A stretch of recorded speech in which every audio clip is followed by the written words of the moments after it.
We hear a lot about the why behind biblical marriage, but what about the how, right? How do you take these really big ancient ideas and make them work in our, well, messy everyday lives? That's what we're diving into today. We're going to get super practical and talk about the roles, the responsibilities, and this is a big one, the boundaries that actually make this covenant a living, breathing thing. So let's just sit with this question for a second. I mean, think about it. Our world is so focused on power, right? On who's in charge. But what if marriage isn't about that at all? The sources we're looking at today completely flip that script. They frame marriage not as some kind of power struggle, but as this, well, radical call to sacrifice in partnership. It's not about winning arguments. It's about who's willing to lay their life down first. All right, so here's our game plan for today. We're going to look at the covenant itself, then the husband's role, the wife's role, how mutual respect works day to day, and finally, we'll tackle the tough but really important topic of boundaries. First up, a three-part covenant. So let's start right at the beginning, at the foundation. Because honestly, before we can even get into the who does what, we've got to understand the agreement itself. And what we're talking about here is way more than just a piece of paper, way more than a contract between two people. Yeah, the word we really need to key in on is covenant. This isn't just a legal thing, or some social contract. It's sacred. The idea here is that God isn't just a spectator at the wedding. He's actually a party to the agreement, an active witness who holds both the husband and wife accountable for the promises they make. That changes everything, doesn't it? So you can think of it like this. There are three key players. First, you've got the couple, obviously, making promises to each other. Then you've got society, all the friends and family who are there as witnesses. But the third and most crucial part is God. He's described as the ultimate third party, the one who makes this bond something deep and real, not just a flat, two-dimensional promise. Okay, on to part two, the husband's sacrificial love. This is all about leadership defined by Christ's example. So with that covenant structure in mind, let's see how it actually shapes the roles, starting with the husband. And right off the bat, the sources make something crystal clear. This kind of leadership has nothing to do with being a boss or being in control. It's all about self-sacrifice. All right, let's talk about the word headship for a minute, because wow, is it misunderstood. So often we hear that word and immediately think dominance, control, the guy's in charge, but the source material just throws that idea out the window. It defines headship as self-sacrifice. It's about being willing to put your own life, your own ambitions, your own interests on the back burner so that your wife and family can truly flourish. So, okay, what does that actually mean day to day? Well, of course, there's providing for the family and protecting the home. He's also the one who ultimately answers to God for the spiritual health of the family. But listen to this. Two things really stand out. First, he's supposed to be the biggest champion of his wife's potential.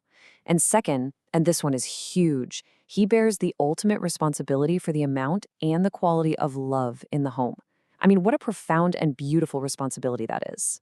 All right, let's move on to section 3, the wife's essential partnership. And I know, when a lot of us hear that word helper, our ears kind of perk up. We think assistant, maybe even inferior. But the material we're looking at is so careful to reframe this, because in its original context, well, it means something completely different.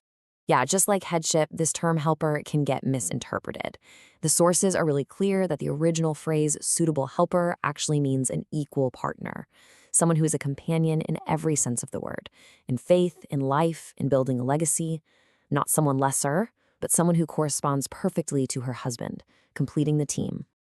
And her responsibilities they're huge and absolutely vital. She's a partner in the family's spiritual journey, a friend, a companion. But here's the point the sources really hammer home.